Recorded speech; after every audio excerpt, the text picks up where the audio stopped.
That's the only thing I'm changing. So that's the reason why I think that this little pattern works. The greens, if you can see, it ties it all in across the design. Okay, beautiful. Got this green popping in. Might want to mix it up a little bit more, and I'm just pushing it around so that it blends in. I don't want it to look like there's a seam. Okay, and then at the top, let's do, what do we have? I don't know. I guess let's move our way down to the bottom because we haven't done any of this yellow yet. I'm going to move down to the bottom. So this one's a yellow one that I've already pre-rolled together. And we are going to do the bottom here. We're working this yellow. Beautiful. And I'm trying not to cut it too deep because if I do, then it's gonna smash and spread out the color.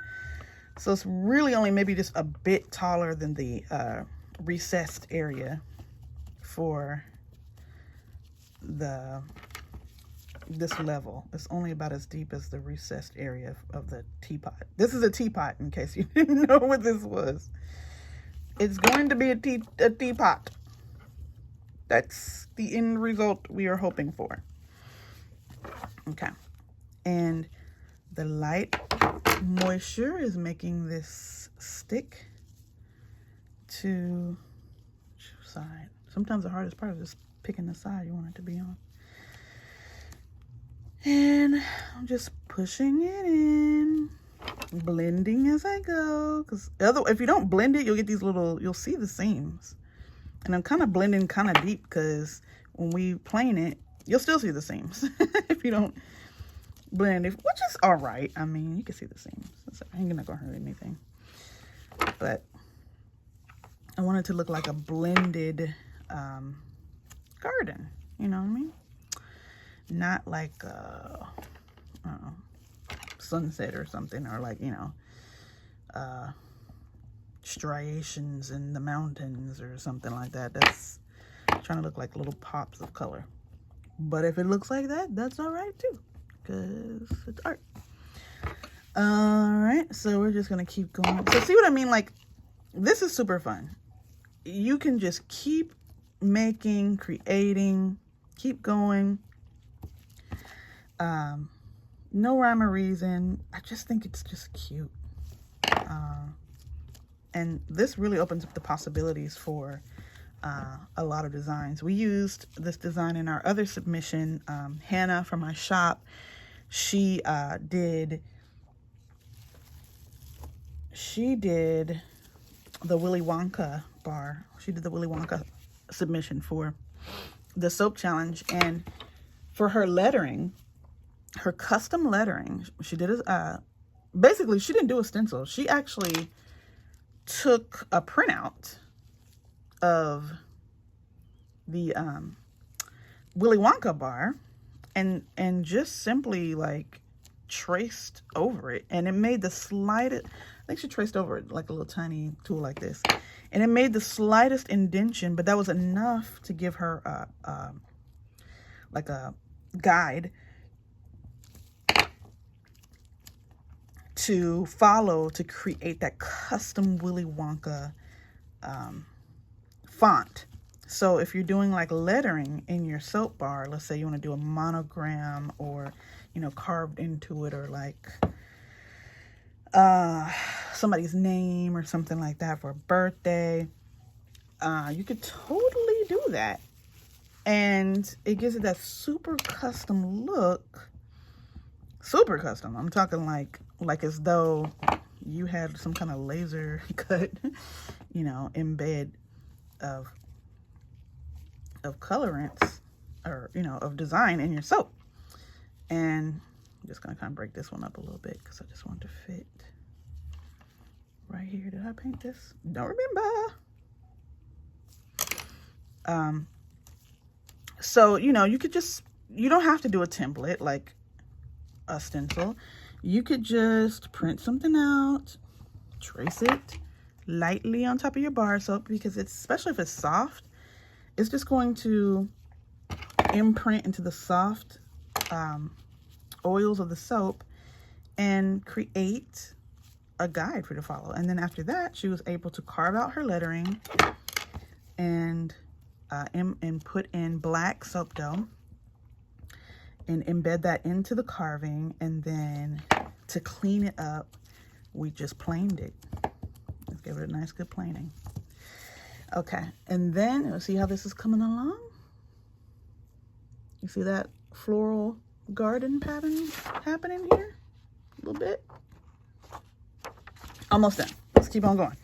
All right, so on this side, let's do a little more pink, white, and green. Y'all. Let me get a little bit more water. Okay. And like I said, I mean, you're just gonna play with it to get the shapes you want. So which one? This one, I like this side better. And we're gonna put it in.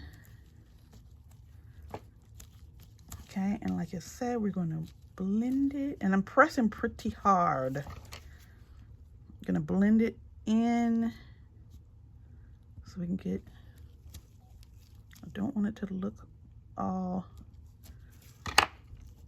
you know, separated. I want to incorporate the patterns into each other.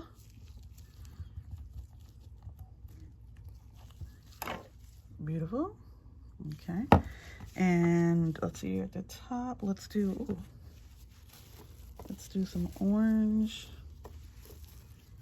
I don't know, let's get fun. Let's like put a couple of these together. I don't know. Let's do this one. Let's do this one. I'm about to have some fun now. So what if we break this apart a little bit? We'll put some of that with that, like that. And we break that apart a little bit and put that like that. Now I'm just being crazy. Getting crazy with it now. Bam. That's giving us something interesting. All right, let's see what happens. See what happens when you put these other coordinating colors together. Oh, that's pretty cool, huh? I like it. And you kind of, as much as you want to rush through this, you kind of want to move slow, because it'll really look put together if you move slow with it. Okay. If you move too fast, it'll look rushed, and that's not what we wanted to do. Let's do some pink and green at the top. Let me put these back. Oops, sorry. In my, trying to always remember to put these back into the cling wrap. And so now I'm getting a little tiny piece here for this little top of our teapot. Bam. All right. Beautiful. And I'm pushing it hard because now we're trying to really solidify this design. We wanted to hit all the walls of the carved area, marry everything together. So I am giving it a good push. Okay, marrying everything together. Only thing left we got is this. So let's do, mixing up my colors a little bit at a time. And if you notice, we have not used that much soap. Like, it's like these are little teeny tiny bits that I'm working with. So we have not used that much. You don't have to make or buy a ton of soap dough to create really cool designs. Granted, this is only 1 bar of soap, but I could probably get like, I don't know, 3 bars of soap out of all this soap dough that I have right here. Okay, so that looks good. Pressing it nice and firm. And we're gonna kind of push these colors around so that they don't have a seam.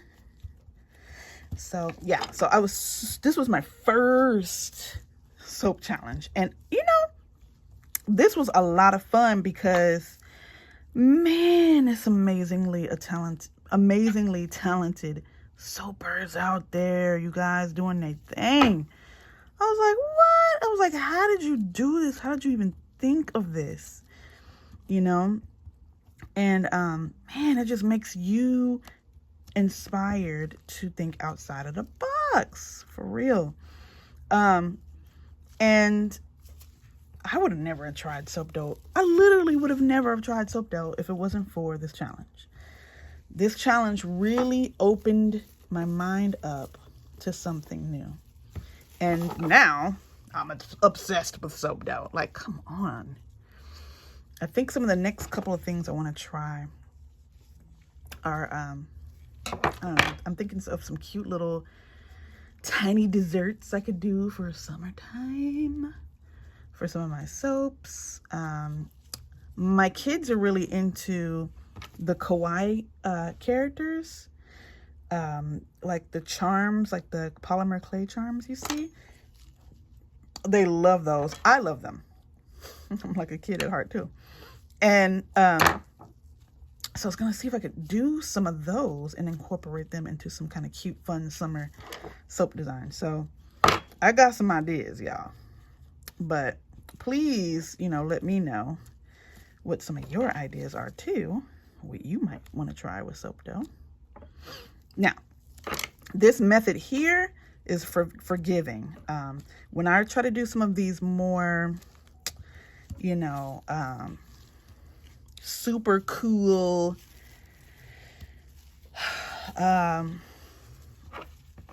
intricate characters and designs with the soap dough, you're going to want to be a lot more pristine with your soap dough. So meaning that you want the texture to be really smooth.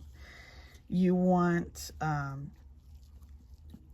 you know, you want your colors to be clean, you know, maybe not so muddy like mine. Like I'm just kind of going crazy at it, just having a good time because I'm going to show you this technique. But you're going to want to really, I think that the pieces that are really, really nice are the ones that spend some time, you know, on just clean crafting. Like, not, you don't want to just rush it because your idea will just get lost and it won't sing. You want your work to sing and shine. And so I would definitely practice a lot with your soap dough making and carving and molding, and unless you're already a clay maker. Like if you're already a polymer clay crafter, then this is going to be like a dream come true to you, this technique. We're almost done. We're almost done. Okay, what do I want to do for this last color? I'm thinking, let's finish it off with some orange. Finish it off with some orange. And I'm going to put a little bit of paint in there. Not paint. It's not paint. We are soap painting with dough. Using all kinds of tools for polymer clay, but it's soap. It's crazy. I don't know. We're in a whole new like twilight zone of crafting here. But I had a lot of fun. Like I got a lot of my tools and stuff off of Amazon, and I went to Hobby Lobby and I picked up some stuff. I mean, you can pretty much find these tools anywhere. I mean, oh, and a lot of baker supply places have a lot of these fondant tools. It's all the same, really. I mean, all right, so here we go. We have our completely filled in tea kettle. Okay, how cute is that? And I'm just going to give it one last smack. Please ignore my nails, you guys. I know it's so bad. It's so bad. It's so sad. I'm just pressing it in really good. You can see the bottom here. I think it's kind of fun to have this pop of color on the bottom. All right. And I'm gonna see if we can give us a plainness. Now, I would normally wait about 3 days before I would plane this, but for the sake of this video, I just want you to see what the finished product might be looking like. And I can still feel like where there's like little soft patches that push in further than others, and so I'm just working it in there.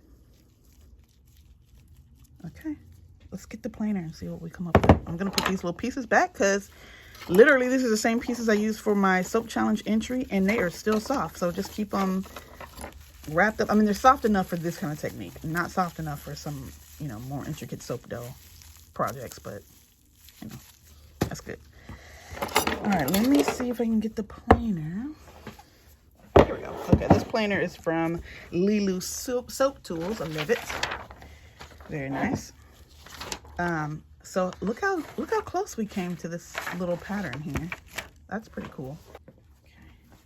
I cut a little piece of this plastic. This is a plastic mat from the Dollar Tree, and it's thin, but I don't want to cut like a huge piece off. I want to kind of narrow down the planing on this so I can go a little bit at a time. I can control how much is taken off.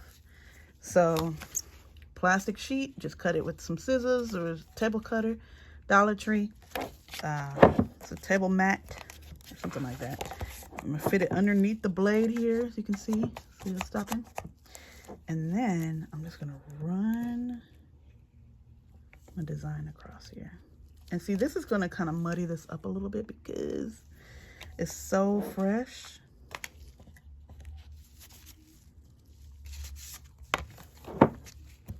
If this had a chance to sit a little bit longer, oh, see, it's kind of pushing it to the side. See, that's not, it wouldn't do that if it was harder. But what your finished product would look like would be more like this. See how it's got a nice sheen to it, you know, really smooth because we planed it. That's gonna look a whole lot better. So you can kind of see how we're getting there. Just give it some time. We'll give it some time. But it's pretty cool. Give it some time, plane it again, and you'll get these nice clean striations in your pattern. And this was fun. I mean, you know, I just think this adds something super special, super upscale. Like this bar, I don't even know if I would sell, honestly. This would be just a gift I would do for somebody special because it takes so much time and effort. But I did have fun with the technique of using soap dough. Like I said, again, definitely check out B from Sorcery Soap. Check out her website. Check out her YouTube channel and her Instagram. Also, check out From Grace to You, that video on YouTube about how to paint using cold processed soap dough. It's essentially painting. You're creating this beautiful artwork, and I think it's really special. It took about an hour start to finish with you guys here on this bar. And again, I would let it rest for about 2 to 3 days before we plane it again, because you'll get much cleaner lines like this. But I'd say try it out. You could even do lettering. Let me show you what we did with the lettering. See, for this Willy Wonka bar, we were able to carve out the letters and, you know, have this fun little bar shape here. And, you know, we're getting used to the idea of using soap dough, and it really opens up some cool opportunities. This is cured for a while, so you notice it's like hard now. So when you set it out, it's going to get hard. Right now, it's super soft. So it has to cure just like regular soap has to cure to get to be a nice hard bar. So once you finish your design, I would let it do its typical 4 to 6 weeks curing time. and then, you know, you can give it away or sell it. But yeah, you can do lettering, designs, logos, whatever you want. And I think it's super awesome. So I hope you enjoyed watching this video, and I hope you learned a cool new tip and trick, and I can't wait to see your creations. All right, if you enjoyed this, please subscribe, please hit like, and hit that bell for notifications if you want to see more videos from me at Tyars Essentials. Thank you for watching. You can purchase our soaps at www.tyarsessentials.com. Have fun. All right, thanks for watching. Have a blessed day.